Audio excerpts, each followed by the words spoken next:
Misterios de la historia. A finales de julio de 1588, la desmesurada armada invencible de Felipe II irrumpe en el Canal de la Mancha con el empeño de saquear Londres y derrocar a la reina Isabel I. No hay quien pueda detenerla salvo la infantería. ¿Y con cuánta infantería cuenta Isabel I? Respuesta, con muy poca.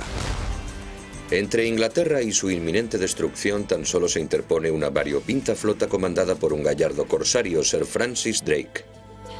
Era un patriota, pero a su parecer un aspecto fundamental de la guerra era obtener un botín, saquear los tesoros del enemigo. La Armada Invencible.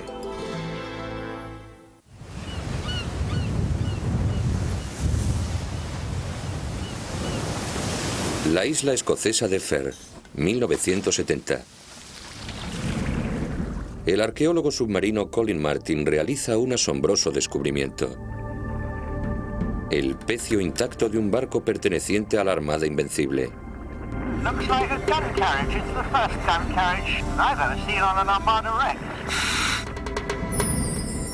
Entre los artefactos recuperados, Martin halla atractivas pistas acerca del colosal enigma que rodea a la gran flota, incógnitas que han desconcertado a los historiadores durante centurias. ¿Cómo es posible que unas fuerzas tan imponentes fracasasen en su misión de conquistar Inglaterra, una guerra que España daba por ganada?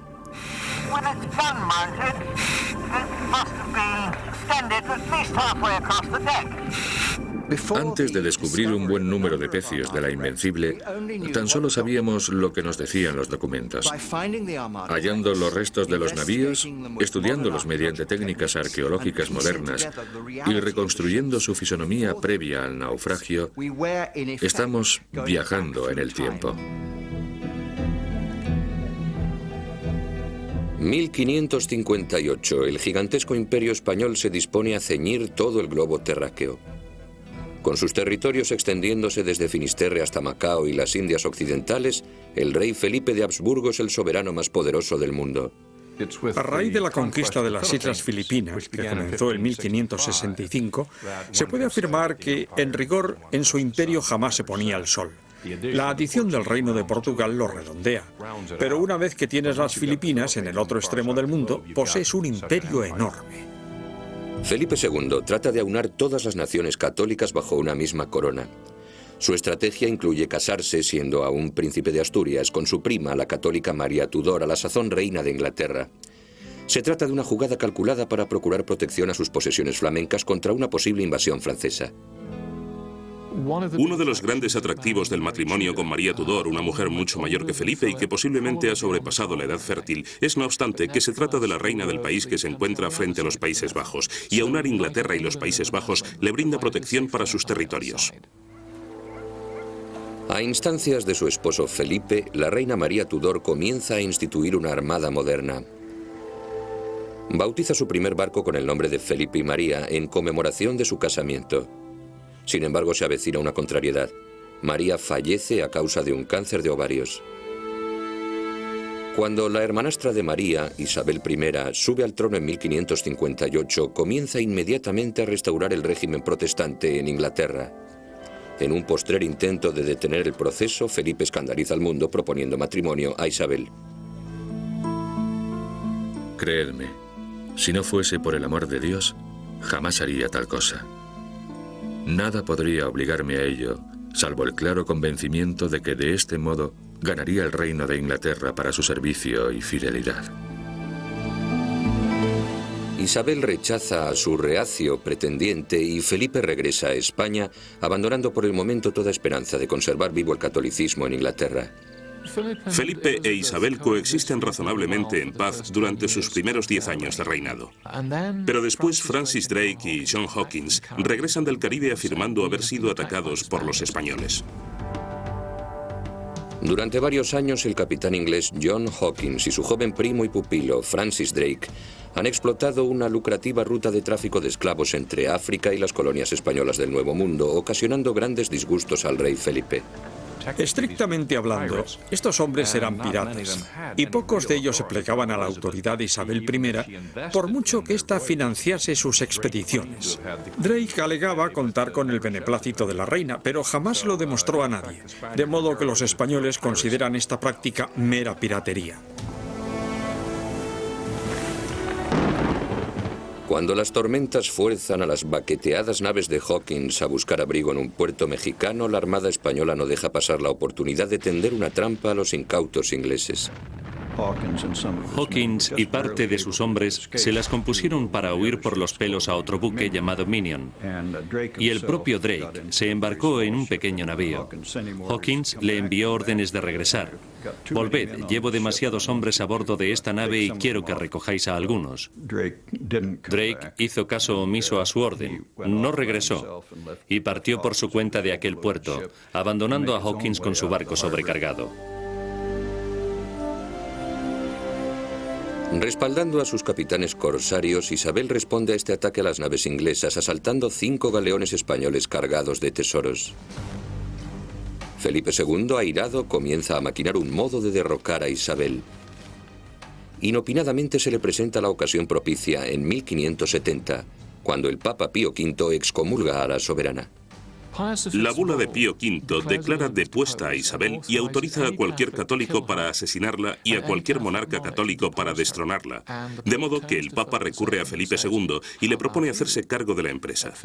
Al principio el rey no se muestra interesado. Sin embargo, un agente papal destinado en Inglaterra, Roberto Ridolfi, se presenta en la corte española y dice: «He urdido una conspiración para vos». El intrincado plan de Ridolfi para asesinar a Isabel y sustituirla por la católica reina de Escocia, María Estuardo, intriga a Felipe. Promete enviar fuerzas invasoras a fin de secundar la insurrección, si bien jamás llega a estallar. Los espías de Isabel descubren el complot. Arresta a los conjurados. A raíz de la maquinación de Ridolfi, Isabel está dispuesta a cooperar con cualquier opositor a Felipe II. Isabel comienza a proveer descaradamente de fondos y tropas a los revoltosos holandeses a fin de sostener su guerra contra España. Más adelante pone en práctica una campaña para atacar a Felipe donde más le duele, en su bolsa. A partir de 1572, Isabel comisiona a Hawkins y Drake para emprender una serie de expediciones corsarias. Con la mayor frescura saquean las posesiones españolas de la cuenca del Caribe, capturando un sinnúmero de ricos botines. Francis Drake adquiere una reputación casi mítica entre los españoles a causa de sus diestras y audaces hazañas. Cada vez que enviaban informes a la metrópoli, en lugar de escribir que se había producido una incursión pirata y la ciudad había resultado incendiada, decían: «Hemos padecido la peor correría pirata imaginable». No solo es un pirata y por añadidura inglés, sino que se trata de Drake, el dragón. Cuando Felipe II envía una inmensa flota a la caza de Drake, el artero navegante pone rumbo oeste y regresa a Inglaterra circuyendo el globo, convirtiéndose así en el primer inglés que logra semejante proeza. Se trata de una circunnavegación. Drake bate un récord al completar la vuelta al mundo, obteniendo un magnífico botín asaltando y asesinando. Y todo ello a expensas de Felipe II. Al rey prudente le hierve la sangre cada vez que recibe noticias de un nuevo golpe inglés, y sin embargo se resiste a contraatacar contundentemente. Por fin el rey se ve obligado a tomar la iniciativa en 1585 cuando Drake traslada sus razias a los puertos gallegos, según se dice profanando iglesias y atacando a curas y monjas. Es la guerra. Y Felipe II escribe de inmediato al Papa diciéndole: «Santidad, ahora estoy listo para hacer cuanto me pedisteis. Destruiré a Isabel y lo haré ya».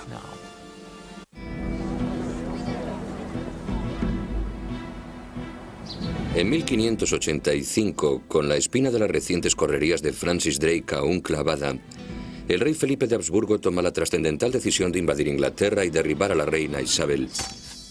Escribe a sus comandantes más destacados, el duque de Parma, que está al mando de las tropas de los Países Bajos, y el marqués de Santa Cruz, almirante de la flota de Lisboa, y les dice: «Quiero invadir Inglaterra, ofrecedme un plan». De modo que tras consultar a sus expertos, ambos se presentan con fabulosos proyectos en los cuales, claro está, cada uno de ellos asume el papel protagonista. El marqués de Santa Cruz responde el primero. Una gran armada navegará hasta Inglaterra y desembarcará una fuerza invasora. 18 días más tarde, el duque de Parma remite a su rey una misiva de 28 páginas en la que detalla su plan. Una ofensiva relámpago sobre Londres por parte de sus tercios de Flandes. Tanto el de Santa Cruz como el de Parma presentaron sus respectivos ardides a Felipe II, y este los revisó y comenzó a urdir su propia estrategia. Felipe, tomando una funesta decisión, ordena que se combinen ambos planes.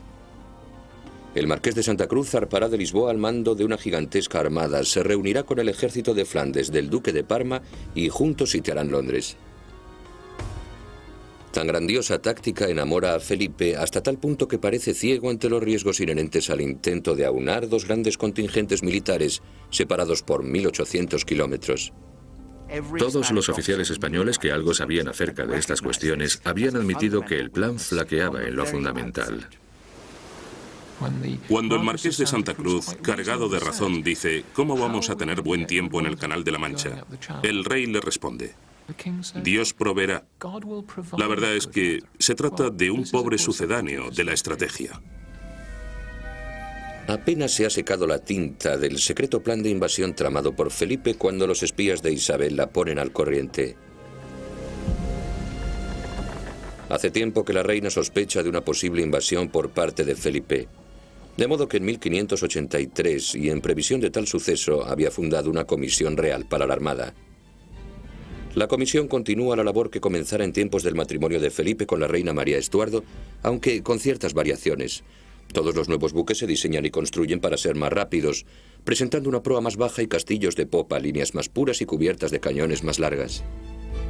El galeón rápido, que es una nave muy estilizada y veloz, muy fácil de maniobrar y equipada con artillería pesada, era completamente distinto al navío de transporte de tropas español, que en rigor no servía más que para desembarcar las tropas invasoras. Además, Isabel ordena que sus antiguos buques se retiren del servicio y se reacondicionen para incrementar asimismo su velocidad. El Felipe y María, construido en honor al rey Felipe, es rebautizado con el nombre de Nonpareil y se dispone para atacarlo. Una de las grandes ironías de la historia es que cuando Felipe vino a Inglaterra en su juventud, una de las pocas cosas que hizo fue emprender la modernización de la marina inglesa. Esos mismos barcos, unos años más tarde, estarán a la vanguardia de la defensa inglesa contra la propia armada de Felipe. A fin de ganar tiempo para disponer sus defensas, Isabel azuza una vez más a Sir Francis Drake. El 29 de abril de 1587, el marino perpetra un osado ataque sorpresa en la bahía de Cádiz, donde se están aderezando muchos barcos de la Armada Española. Drake cruzó el puerto cañoneando y abordando las naves. Arrambló con todo lo que quiso y quemó cuanto no pudo llevarse. En menos de un día, Drake saquea y destruye 2 docenas de buques de guerra. Temiendo que a renglón seguido el desvergonzado pirata tienda una celada a la flota del Tesoro, Felipe ordena al de Santa Cruz que conduzca los 37 navíos restantes en persecución del inglés. La táctica de Isabel surte su efecto. Los preparativos de la Armada se ven radicalmente interrumpidos. La destrucción sembrada por Drake en el puerto de Cádiz retrasó a los españoles cerca de un año, y todo el trabajo invertido en la flota hasta entonces tenía que rehacerse. Santa Cruz tarda 5 meses en regresar con una flota diezmada por las tempestades y las enfermedades y acuciantemente necesitada de reparaciones. Sin embargo, el rey siente la urgencia de fletar la armada. Para Felipe se ha convertido en un pozo financiero sin fondo, de modo que insiste al de Santa Cruz. Es tanto el tiempo que se ha perdido hasta ahora, que cada hora de dilación me causa más aflicción de la que podáis imaginar. Os encomiendo y ordeno con la mayor severidad que partáis antes de que finalice el mes corriente. Santa Cruz es incapaz de satisfacer las demandas del rey. Contrae el tifus y fallece el 9 de febrero, abandonando una armada desquiciada en ausencia de su almirante. El rey debe encontrarle un sustituto inmediatamente. En Lisboa nadie cuenta con la experiencia ni el estatus social necesarios para comandar una flota tan aristocrática. La Armada ha atraído a sus filas a todo tipo de notables españoles, así que quien quiera que asuma la responsabilidad del marqués debe gozar de distinción social. Así las cosas, el duque de Medina Sidonia es el candidato lógico. Pese a ostentar un título y un linaje adecuados para el cargo, Medina Sidonia carece de experiencia naval. Cuando Medina Sidonia recibió el nombramiento de manos de Felipe, al parecer se quedó estupefacto. Era consciente de los problemas y, a mi juicio, sabía perfectamente que no era el hombre idóneo. No dudo que vuesa majestad me otorgará la merced que humildemente le suplico, y no me encomendará un menester del que a buen seguro no podré responder a satisfacción, puesto que ni sé ni entiendo de él. Me falta la salud precisa para navegar y no dispongo de dineros que gastar en la empresa. ¿Y por qué, se preguntarán, sigue adelante el rey? La respuesta es muy interesante. Los secretarios del rey leen la misiva, pero no se la transmiten. Responden directamente a Medina Sidonia. No se la hemos mostrado al rey, porque todo el mundo sabe que se os ha encomendado esta misión. Y si se supiese que habéis escrito en términos tan pusilánimes, quedaríais desacreditados inmediatamente. Se trata de una amenaza bien tangible y surte efecto. Al cabo de una semana, Medina Sidonia cabalga hacia Lisboa. Ahora la suerte de la armada se encuentra en manos del reluctante e imperito duque de Medina Sidonia de 38 años.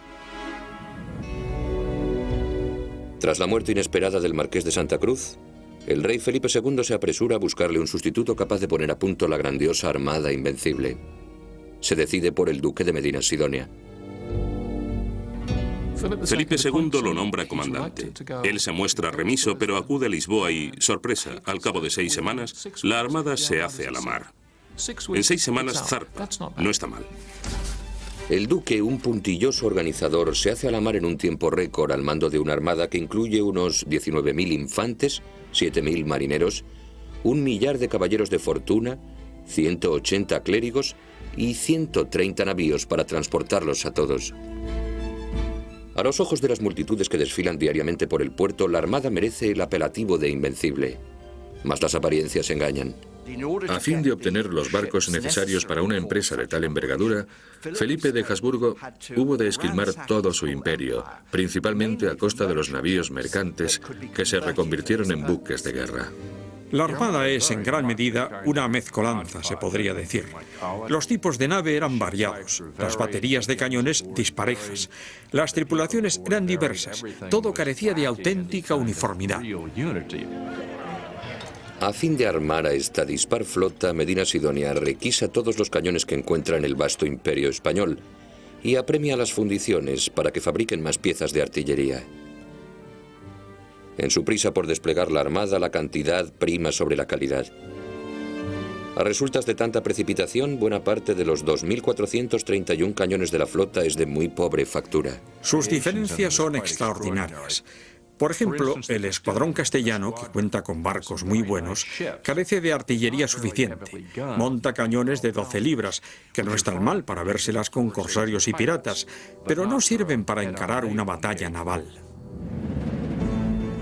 El 25 de mayo de 1588, Medina Sidonia despacha un correo al duque de Parma, comandante de las tropas terrestres de los Países Bajos, informándole de que la armada invencible se hace a la mar. Recomienda al de Parma que comience a disponer sus tropas para el encuentro y subsiguiente conquista de la Inglaterra protestante. Bautizada con el nombre oficial de Felicísima Armada y bajo el pendón de la Cruzada Católica, Felipe considera a su flota imbatible, amparada por la mano de Dios. En sus instrucciones a la Armada, hace hincapié en la sagrada empresa que la flota se dispone a acometer. Proscribe expresamente la blasfemia, la sodomía y las mujeres a bordo, todo cuanto pudiese comprometer el cariz religioso de la expedición. Pronto, el destino pone a prueba las convicciones de Felipe, ya que la invencible ha de vérselas con una intempestiva borrasca. Para el 24 de junio tan solo han llegado a la altura de La Coruña y allí los sorprende una violenta galerna que dispersa a la flota.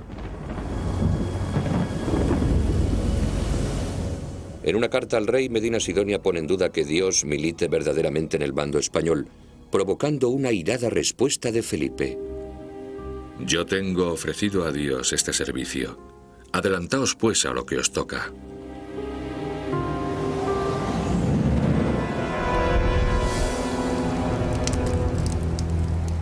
El 29 de julio de 1588 los faros de alarma llamean por toda la campiña inglesa, proclamando que ya se ha avistado la armada frente a la costa. Circula la famosa anécdota de que Sir Francis Drake estaba jugando a la petanca en el Hoe de Plymouth al recibir las nuevas, y el capitán respondió altanero: tenemos tiempo de sobra para terminar la partida y derrotar a los españoles. Si bien la anécdota probablemente sea apócrifa, lo cierto es que los ingleses no embarcaron inmediatamente. Con los vientos y la marea en dirección a Plymouth, se encontraban atrapados en su propio puerto. El almirante Juan Martínez de Recalde, segundo comandante de la Armada, repara en que la flota inglesa se encuentra en un aprieto.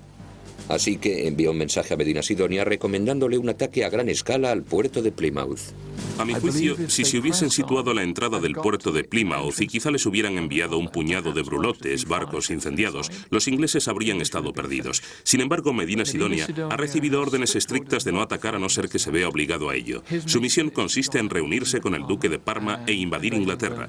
Por consiguiente, decide ignorar a quienes le sugieren atacar Plymouth y continúa avanzando por el Canal de la Mancha, permitiendo así que los ingleses salgan y los combatan. Se libraron por los pelos.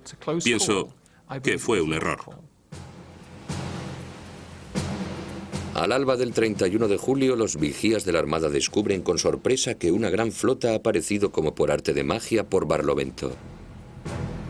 Haciendo un esfuerzo hercúleo, las 70 naves inglesas han salido del puerto de Plymouth remolcadas por botes de remos. Amparada por la oscuridad, la flota del almirante Charles Howard ha rodeado a la Armada y goza de la gran ventaja de estar situada a Barlovento.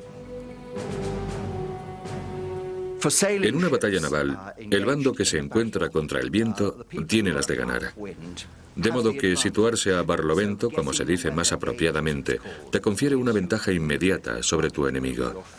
Y los ingleses se situaron de este modo desde el principio. Al verse enfrentada a la flota inglesa, la Armada maniobra con destreza, adoptando una formación de batalla en forma de media luna, con los navíos más robustos en las alas de vanguardia y los más frágiles protegidos en el interior.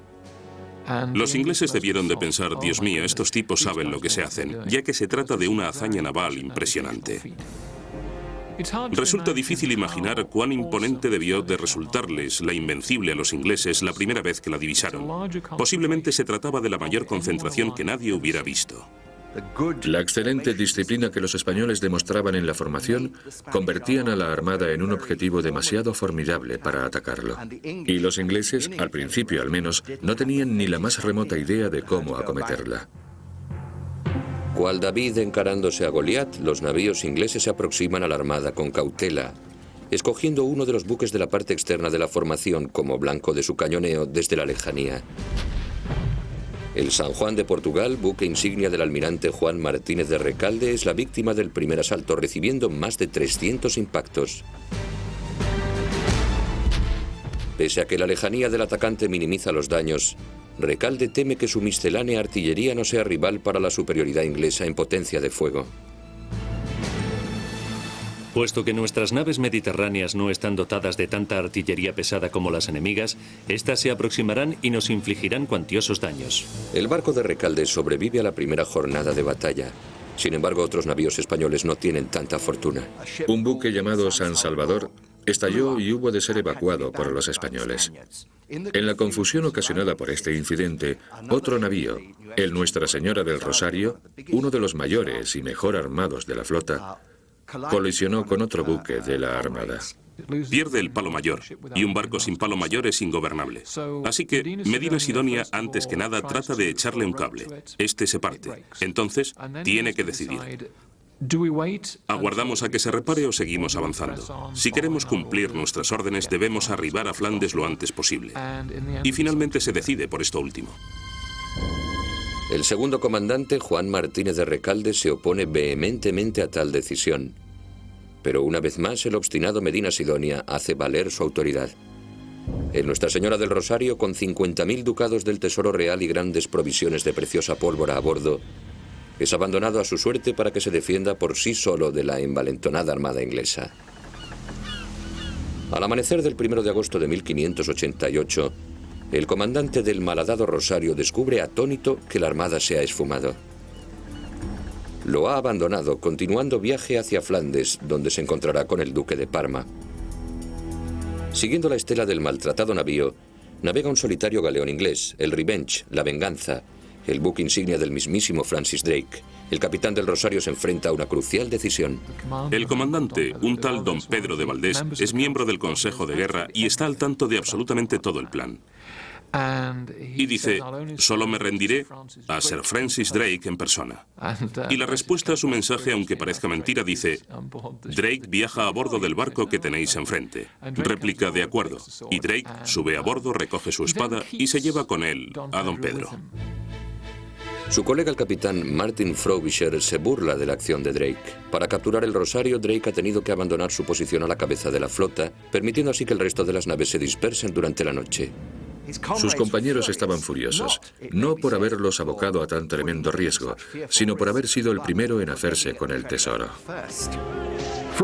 Cuando Frobisher descubrió lo que Drake había hecho, pensó que había actuado así bien por cobardía, bien por traición. Dijo, desconozco el motivo, pero a fe mía que es uno de esos dos. Lo que Frobisher no sabe es que Drake podría haberse apoderado de algo más que el tesoro del Rosario y su capitán. No es más que una teoría, pero a mi juicio, el hablar directamente con uno de los capitanes del escuadrón, sometiéndolo a un sutil y mesurado interrogatorio, descubriendo quizá cómo habían concebido la ofensiva, es como apoderarse de los planes secretos del adversario. Al día siguiente, Drake arremete contra un nuevo barco español. Lo rodea una y otra vez lanzándole andanadas. Se diría que trata de averiguar cómo responden los españoles, y la respuesta es no hacen nada. En los días siguientes a la captura del Rosario, los comandantes ingleses se muestran más atrevidos. Se aventuran más cerca de los buques españoles y los acosan con un fuego incesante. Aún así, el intenso cañoneo parece incapaz de frenar el implacable progreso de la armada incontenible hacia los Países Bajos, donde se encontrará con el ejército del duque de Parma para invadir Inglaterra.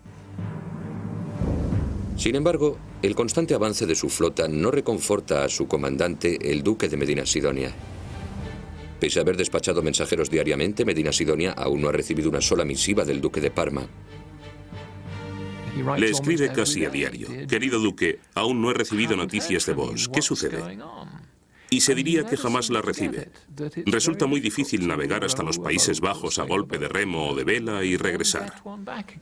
En el siglo XVI, las comunicaciones constituían un grave problema. Nosotros estamos tan acostumbrados a la comunicación instantánea que no nos hacemos a la idea del alcance de la dificultad. Desde luego, es uno de los grandes defectos de la campaña. Medina Sidonia convoca un consejo de guerra que recomienda fondear la armada en el protegido puerto del extremo opuesto de la isla de Wight, hasta que se reciba la confirmación de que las tropas del duque de Parma están listas para zarpar de los Países Bajos y salir al encuentro de la Invencible. El 4 de agosto de 1588, Medina Sidonia ordena poner rumbo al puerto. Pero los ingleses se habían apercibido de sus intenciones. El escuadrón costero, comandado por Martin Frobisher, se interpone entre los españoles y la costa, y a resultas de ello, los españoles se ven empujados hacia unos bajíos considerablemente peligrosos. Tras impedir la entrada de la armada a puerto, los almirantes Howard, John Hawkins y Francis Drake conducen sus escuadrones sin temor hasta situarse en medio de la armada, batiéndola con un fuego sin tregua. La feroz batalla se prolonga durante horas y al disiparse el humo la armada se ha alejado del refugio que le brindaba la isla de Wight. Ambos bandos saben que los españoles no tendrán ocasión de detenerse entre la isla de Wight y el paso de Calais. Posiblemente por eso apenas se lucha durante los 3 días siguientes. Medina Sidonia no tiene más opción que continuar confiando ciegamente en que el de Parma esté listo para el encuentro. Sus esperanzas se truncan al día siguiente, cuando por fin llega un correo para informarle de que el duque aún no ha embarcado un solo barril de cerveza. ¿Para qué hablar de los soldados? Lo que menos se imaginaba es que el duque no había recibido el primer mensaje, en el que se le informaba de que la armada había partido de España hasta aquel mismo día. Era imposible que estuviese dispuesto, pero hace cuanto puede. Dispone sus tropas, marcha con ellas hacia la costa y comienza a embarcarlas. Los diversos legados que van y vienen traen variadas versiones acerca de la marcha de los preparativos de Parma. Hay quienes dicen que necesita un par de días, otros que quizá 2 semanas. Medina Sidonia recurre a su última y desesperada opción, Se arriesgará a anclar la armada en el puerto de Calais y allí aguardará la llegada de las tropas del duque de Parma a bordo de sus gabarras. El comandante sabe que si aguanta el tiempo suficiente aún es posible lograr la reunión y alzarse con la victoria. La suerte del régimen Tudor depende de cuanto suceda en las siguientes 36 horas. El único obstáculo interpuesto entre la armada y la invasión es la flota inglesa. No había fortificaciones entre la costa de Kent, donde Parma tenía previsto desembarcar, y Londres. Bajo las órdenes de un experto comandante como el de Parma, habrían conquistado Londres y quizá capturado a la reina. El almirante Charles Howard es consciente de que la victoria depende de su próxima decisión. Debe asestar un golpe decisivo. Decide atacar con brulotes. Se prende fuego a 8 embarcaciones cargadas de materiales combustibles y la corriente se encarga de arrastrar las bombas flotantes hacia la flota española. Los barcos incendiados pasarían entre los navíos fondeados de la Armada y, según se esperaba, los incendiaría. Y lo que es más importante, cundiría el pánico. Y en efecto, esta es la única ocasión en que el terror se apodera de los españoles. Hasta entonces, su disciplina había sido tremenda, pero se dejaron llevar por el pánico, cortaron los cables de las anclas y el viento los dispersó hacia el Mar del Norte. A la mañana siguiente, Medina Sidonia descubre que tan solo 5 buques españoles permanecen anclados, rodeados por la totalidad de la flota inglesa. Esta era la oportunidad que buscaban los ingleses. Habían disuelto la armada y la habían conducido hacia el Mar del Norte. Ahora ya podían atacarla con todas sus fuerzas. Medina Sidonia y el fiel Recalde maniobran con bravura para plantar cara al asalto. Este se desata con abrasadora intensidad. El galeón de Medina, el San Martín, recibe 107 impactos directos en su casco, mástiles y velamen. Los ingleses atacan desde tan cerca que entre los barcos se puede intercambiar insultos. El comandante español echó mano de sus garfios de abordaje y gritaba a los ingleses que le dejasen aproximarse y luchasen como hombres. Los increpaba. Ingleses cobardes, gallinas luteranas, venid a pelear. Otras naves españolas regresan y se suman a la batalla, pero en vano. El torbellino inglés es implacable.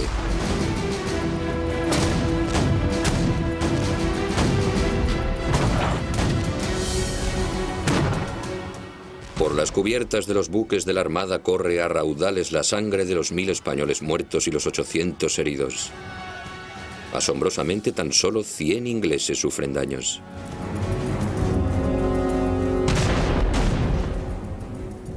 La agresión finaliza cuando los barcos ingleses agotan su munición, pero el daño ya está hecho. Durante el acaloramiento de la batalla, la fuerte corriente ha arrastrado a los maltrechos y diseminados navíos españoles hacia el Mar del Norte, donde ya no tendrán oportunidad alguna de reunirse con el duque de Parma. Rehusando admitir su derrota, Medina ordena que la flota se reagrupe. Al negarse algunos barcos, el duque, furioso, manda ahorcar in situ a uno de los capitanes insumisos, dejando su cuerpo pendiente del penol como advertencia. Manda llamar a Recalde como segundo comandante que es, pero este responde no iré, puesto que de todos modos ya nadie me obedece. Finalmente, incluso Medina Sidonia se ve obligado a reconocer su fracaso. Es consciente de que su flota es incapaz de hacer frente a las fuertes corrientes y poner proa al Canal de la Mancha, y sin ella, el ejército de Parma no puede invadir Inglaterra. Por sorprendente que pueda parecer, una flota inglesa inferior ha derrotado a la aparentemente imparable armada invencible.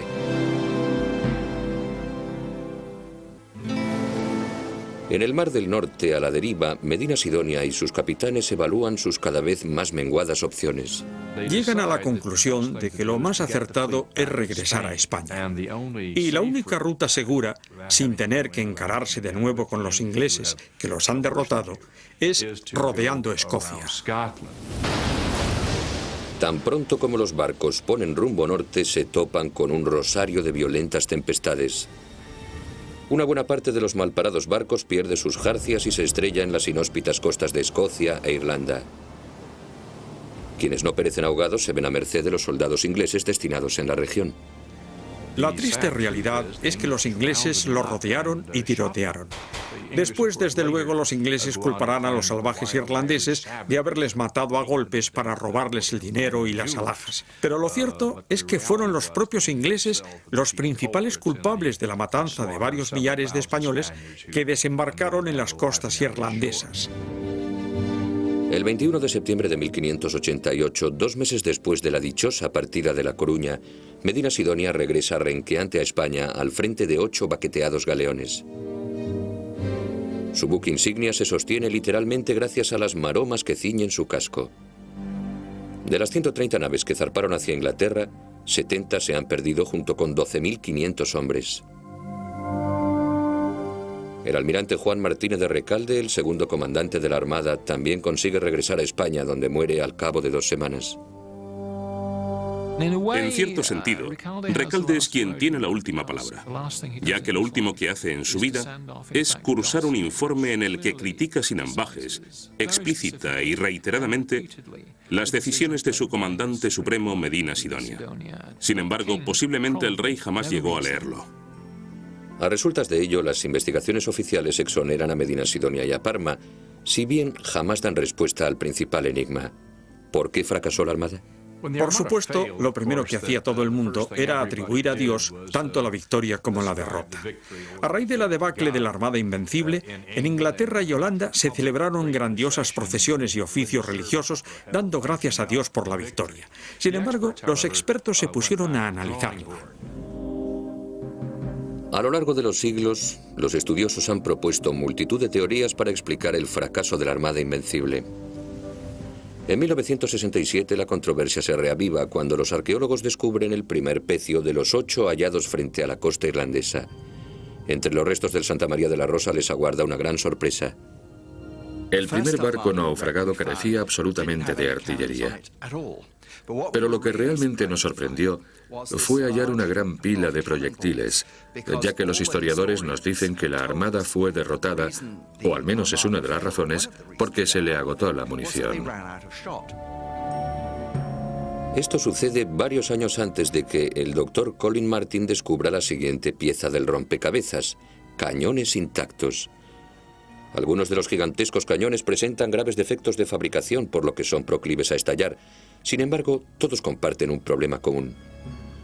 El doctor Martin repara en que entre la mezcolanza de cañones, cada uno de ellos precisa de un calibre distinto, un sistema terriblemente confuso e inoperante cuando se está librando una batalla. Los españoles se enfrentaron a enormes problemas para distribuir la munición adecuada para los cañones adecuados en los barcos adecuados. Y al parecer debió de producirse tal caos que la mayoría de los buques embarcaron balas de cañón que no se correspondían con el calibre de los cañones de a bordo. Para colmo de males, ulteriores investigaciones demuestran que muchos de los mayores cañones españoles iban montados sobre tremendas cureñas de 2 ruedas. Esta disposición tan poco manejable los hacía casi imposibles de maniobrar y recargar en el transcurso de la batalla. En definitiva, los españoles lanzaban una andanada y a continuación tenían grandes dificultades para volver a disparar.